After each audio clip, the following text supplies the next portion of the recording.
Assalamualaikum warahmatullahi wabarakatuh. Pada video kali ini saya akan membahas tentang promosi ya. Nah, ini tepatnya pada mata pelajaran PKWU. Promosi makanan internasional. Nah, pada video sebelumnya kita sudah membahas tentang BEP ya, Break Even Point. Maka hal selanjutnya dalam kegiatan usaha itu adalah melakukan promosi.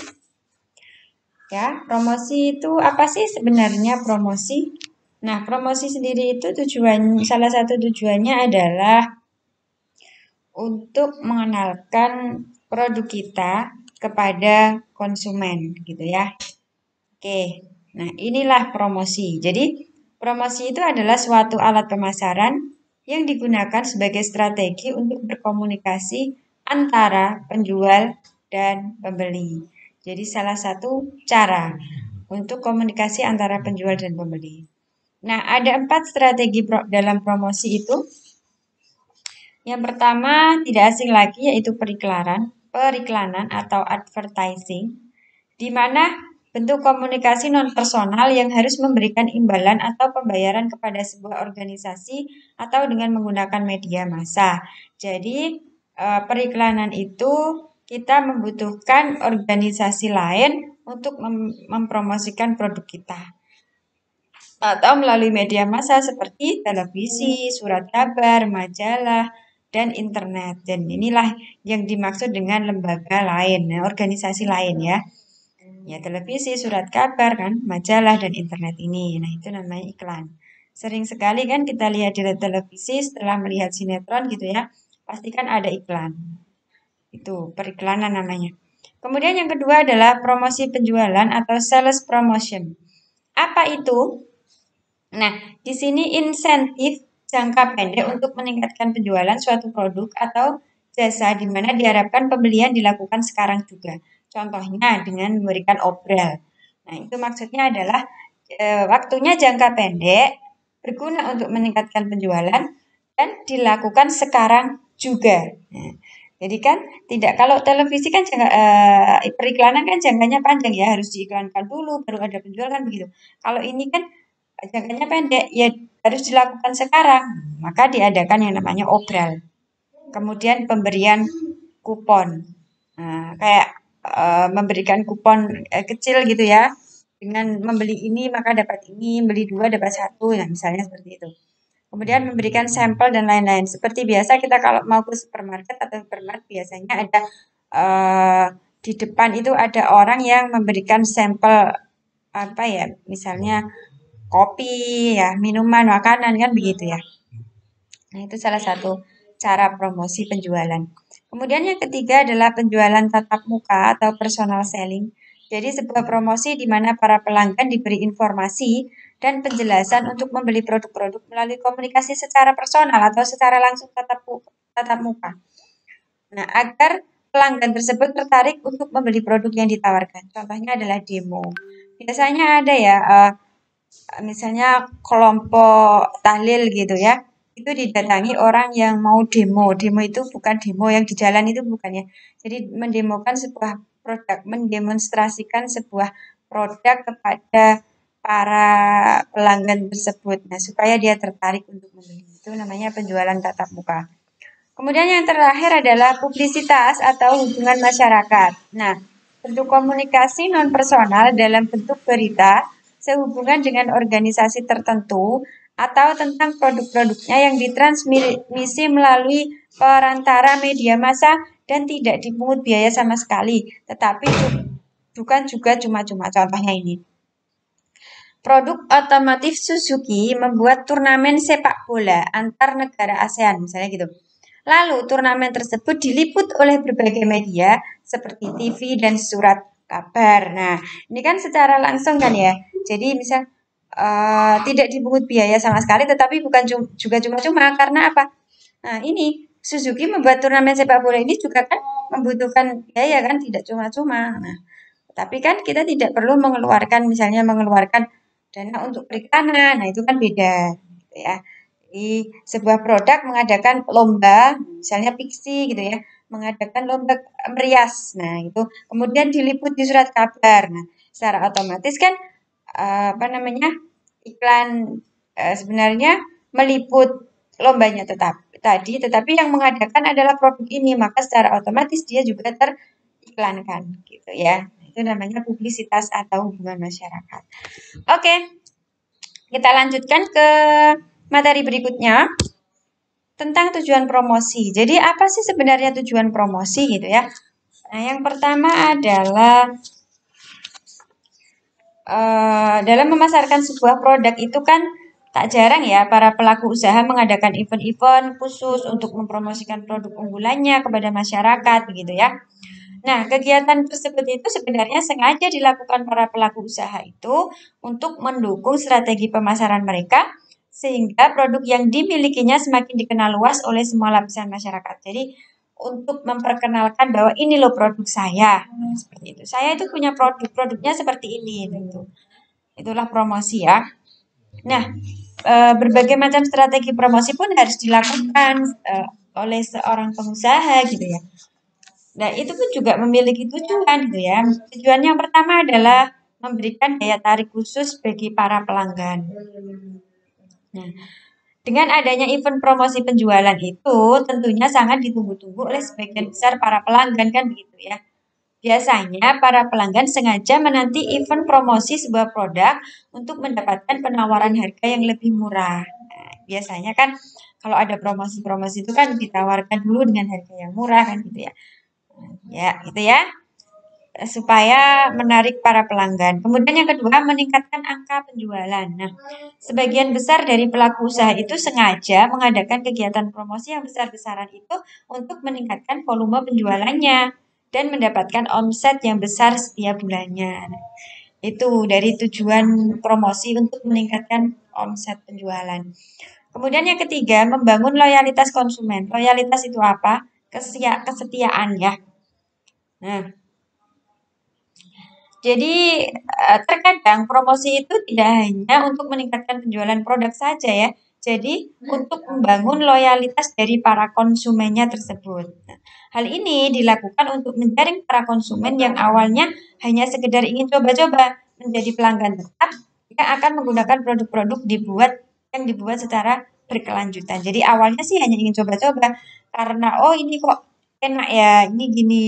Terus promosinya siapa ya pihak yang berpromosi itu seperti ini kok menarik sekali akhirnya dia apa namanya memiliki keinginan untuk loyalitas terhadap produk tersebut. Nah, itu adalah 3 dari tujuan promosi ya.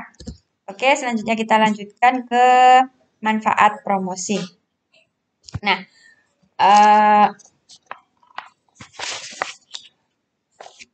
beberapa manfaat yang diberikan dalam promosi itu ada banyak yang sebenarnya ya. Jadi yang disebutkan ini untuk mengetahui produk yang diinginkan para konsumen, jadi melihat mencari tahu gitu ya. Produk apa sih sebenarnya yang diinginkan para konsumen itu gitu. Suka nggak sih produk yang seperti ini? Harusnya bagaimana produknya gitu. Yang kedua, mengetahui tingkat kebutuhan konsumen akan suatu produk. Konsumen itu butuh apa namanya tingkat kebutuhan terhadap produk ini itu bagaimana tingkat kebutuhannya, suka atau enggak, seberapa banyak sih orang yang menyukai produk ini gitu. Kemudian yang ketiga, mengetahui cara pengenalan dan penyampaian produk hingga sampai ke konsumen. Jadi kita tahu bagaimana sih konsumen ini suka dengan cara yang bagaimana supaya produk ini diketahui oleh mereka gitu ya. Nah, oh harusnya begini, harusnya ada demonstrasi, harusnya dengan menggunakan brosur dan lain sebagainya. Kemudian keempat, mengetahui harga yang sesuai dengan kondisi pasar. Nah, sebenarnya kita itu kalau mau mempromosikan produk, memberikan harga jual juga, itu selain menghitung biaya-biaya yang dikeluarkan, kita juga harus melihat masyarakat yang dituju itu, ekonomi masyarakat yang dituju itu mampunya seberapa bisa membayar produk tersebut. Kalau misalnya masyarakatnya yang menjadi target pasarnya itu golongan menengah ke bawah gitu ya. Kemudian kita memberikan harga yang mahal gitu. Ya tidak ada yang beli gitu kan, nggak mampu untuk membeli. Uangnya kan pas-pasan untuk kebutuhan yang lain. Kalau dengan membeli produk tersebut harganya mahal, maka kan nggak ada yang beli, otomatis percuma kan kita menjualnya gitu ya, membuat produk tersebut. Jadi harga produk atau produknya pun harus disesuaikan dengan kondisi pasar gitu ya. Oke, selanjutnya mengetahui strategi promosi yang tepat kepada para konsumen. Nah, ini hampir sama ya, cara mengetahui konsumen itu cocoknya dengan strategi promosi yang bagaimana gitu ya. Jadi kan harus melihat kondisi konsumennya juga. Kemudian mengetahui kondisi persaingan pasar dan cara mengatasinya. Dengan seperti itu kita akan tahu saingan kita itu siapa, saingan kita itu bagaimana, harganya saingan kita itu berapa gitu ya. Dari konsumen tersebut nanti kan mereka bisa membandingkan harga produk kita dengan produk yang lain. Seperti itu deh. Kita akan tahu ya persaingan pasarnya, dan setelah tahu masalahnya di situ, maka kita akan mencari tahu cara mengatasinya. Lalu yang terakhir adalah menciptakan image sebuah produk dengan adanya promosinya. Dengan adanya promosi itu kita akan menciptakan image. Image itu apa sih? Kayak brand gitu ya. Oh, ini loh produk saya. Keunggulannya itu begini. Produk dengan merek ini tuh memiliki kualitas yang seperti ini, warnanya begini, sangat menarik, rasanya begini. Nah, itu kan menciptakan image ya sebuah produk itu dengan promosi ya. Itu tadi adalah manfaat promosi, sebenarnya masih banyak ya tadi. Ya, ini yang bisa disimpulkan gitu, yang pada umumnya. Ya, selanjutnya adalah sebelum menentukan promosi, maka harus menentukan sasaran promosi ya, agar promosi yang dilakukan itu sesuai dengan target pasar. Jadi kita kalau melakukan promosi itu harus melihat sasaran promosinya dulu siapa, targetnya itu siapa gitu ya, sehingga kita nanti akan sesuai dengan target penjualan atau target pasar yang kita inginkan. Kalau kita promosi tidak sesuai sasaran ya tidak bisa memenuhi target yang kita inginkan gitu ya. Kemudian hal yang dapat membantu promosi itu agar tepat sasaran ada 5. Tentukan target pasarnya. Nah, pertama itu kita harus tahu dulu target pasarnya itu siapa. Ya. Berhubungan dengan konsumen yang dituju. Nah, ini tadi konsumennya itu yang bagaimana? Anak sekolah, nenek-nenek, kalangan menengah ke atas, para remaja itu harus diperhatikan. Nah, itu harus disesuaikan dengan produk yang kita buat. Kemudian yang kedua, tentukan tujuan promosi. Setelah menentukan target, apa sih tujuan promosi itu? Nah, ini dilakukan untuk mengetahui langkah yang akan diambil selanjutnya. Tujuannya apa? Ingin meningkatkan ingin meningkatkan penjualan, atau ingin agar diketahui image atau menarik konsumen, loyalitas konsumen, atau memberikan daya tarik dari pelanggan. Nah, itu kita harus menentukan itu dulu. Kemudian yang ketiga, buat isi pesan yang menarik. Nah, dalam membuat promosi itu ya kita harus membuat isi pesannya itu menarik sehingga konsumen akan tertarik kepada produk kita. Kalian bisa lihat contoh-contoh dari kalimat-kalimat iklan gitu ya, di televisi maupun di surat kabar. Nah, itu kan menarik sekali sehingga kita ini ingin mencoba. Nah, misalnya produk untuk menyembuhkan asam lambung gitu ya. Dengan produk ini maka gitu, asam lambung akan reda dalam 2 minggu atau bagaimana. Nah, itu adalah salah satu menarik. Jadi orang yang kena sakit lambung gitu ya akan tertarik untuk membeli itu, dan harganya kan tidak terlalu mahal, juga herbal nah, gitu misalnya. Kemudian yang keempat, pilih sarana promosi. Nah, setelah menentukan 1, 2, 3 ini baru kita akan menentukan sarana promosi. Promosinya personal atau non personal. Nah, tadi ada 4 tadi. Periklanan, penjualan apalagi tadi ya, promosi penjualan atau penjualan tatap muka atau publisitas. Nah, ya, kalau dan non personal. Promosi personal itu dilakukan langsung berbicara dengan konsumen, baik tatap muka atau via telepon. Nah, biasanya kalau tatap muka itu demonstrasi itu yang diceritakannya tadi ya, kita bahas tadi ada demo gitu ya pada ibu-ibu tahlil misalnya begitu. Kemudian bisa juga melalui telepon, biasanya ada telepon. Selamat pagi, kami dari Nestle, misalnya begini-begini. Nah, bagaimana perkembangannya gitu kan. Ada produk baru ini tentang ini gitu misalnya. Kemudian promosi non personal itu bisa melalui brosur, selembaran, banner dan lain-lain seperti periklanan. Gitu. Kemudian yang terakhir buat anggaran promosi. Nah, ini berhubungan dengan dana yang dibutuhkan untuk kegiatan promosi untuk mengetahui efektivitas promosi yang dilakukan dan keuntungan yang akan kita peroleh nantinya. Nah, ini yang terakhir ya, tentang anggaran promosi. Nah, itulah hal-hal yang dapat membantu promosi agar tepat sasaran. Oke, kita lanjutkan ke teknik promosi ya. Ada beberapa teknik promosi yang bisa dilakukan ya. Karena promosi itu adalah salah satu kegiatan yang sangat penting dan merupakan bagian integral dari proses pemasaran gitu ya. Ada teknik promosi itu ada 5. Pertama memberikan kupon ya, ini bukan kupin tapi kupon. Nah, memberikan sertifikat atau lembaran ya, biasanya lembaran kecil yang memberi hak pada pemegangnya untuk mendapatkan pengurangan harga seperti yang tercetak untuk pembelian produk tertentu. Nah, biasanya kalau kita membeli sesuatu kemudian kita dapat kupon kecil. Nah, itu bisa digunakan untuk membeli selanjutnya. Misalnya kita mudah aja ya. Yang pernah dialami gitu ya. Kita mau membeli es. Kita itu suka membeli es coklat, bukan mau ya. Kita itu suka membeli es coklat atau jus misalnya gitu. Oke, kemudian setiap pembelian satu kali beli jus itu, kita akan mendapatkan kupon kecil yang bertuliskan 10 kupon akan mendapatkan gratis 1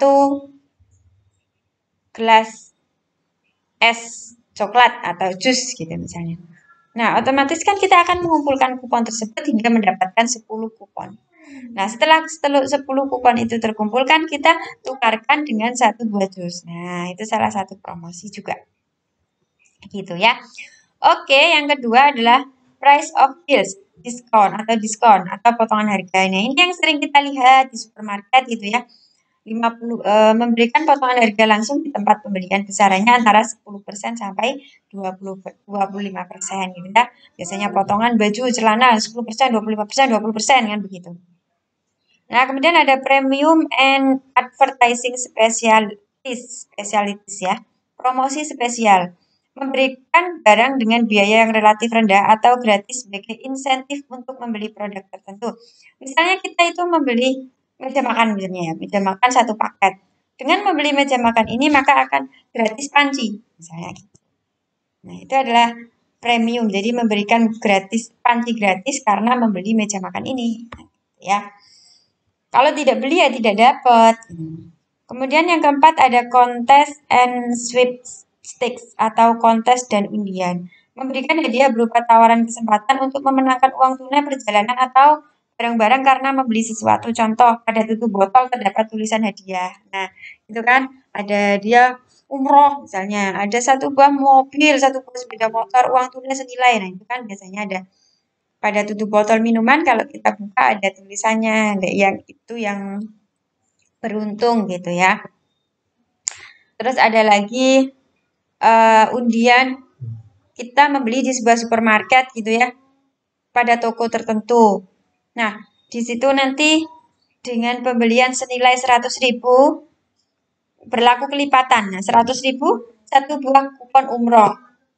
Kemudian 200.000 2 buah kupon umroh ya. Semakin banyak itu berarti kesempatan untuk menang kan semakin banyak pula. Kemudian dimasukkan ke dalam kotak undian.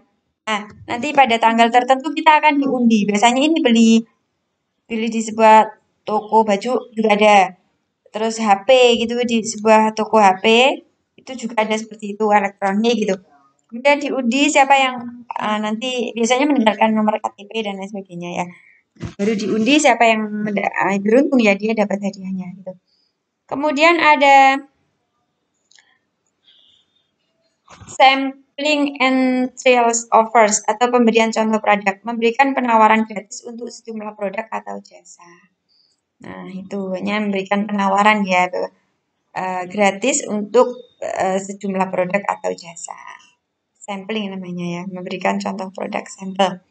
Oke, kita lanjutkan ke teknik sampling. Jadi sampling itu ada tekniknya, ada 10 di sini. In-store sampling, pemberian sampel produk di dalam toko. Jadi di toko tersebut, jika datang ke toko tersebut akan diberikan gratis produk, ya, gitu ya. 1 gelas minuman misalnya gitu. Kemudian door to door sampling, pemberian contoh produk dengan mendatangi konsumen satu persatu.